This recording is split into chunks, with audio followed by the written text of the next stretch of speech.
Welcome to Luca and Miguel. Enjoy the video. In this video, I will explain how to replace a Mazda 3 door.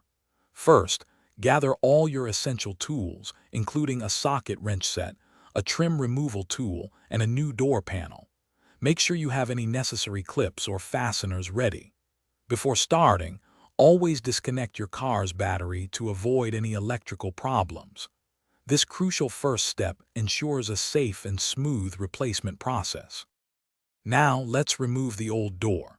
Begin by carefully prying off the interior door panel with a trim removal tool, working around the edges. Once the panel is loose, disconnect all electrical connectors and the door handle cables. With a helper, unbolt the door hinges from the car's body. Have your helper support the door's weight as you remove the final bolts to prevent damage. With the old door off, it's time to install the new one. Carefully position the new door onto the hinges, again with the help of a friend.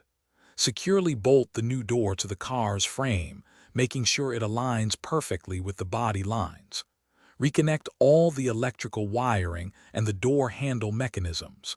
Test the window and lock functions before proceeding further. Finally, make any necessary adjustments to the door's alignment. This ensures it opens and closes smoothly and seals correctly.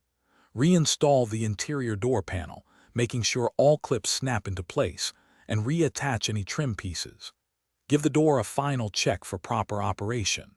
For an effortless home, upgrade your clean game with the Shark AI Ultra Robot Vacuum. Check the description for a link to this amazing robot vacuum and other great deals. Thanks for watching and please subscribe.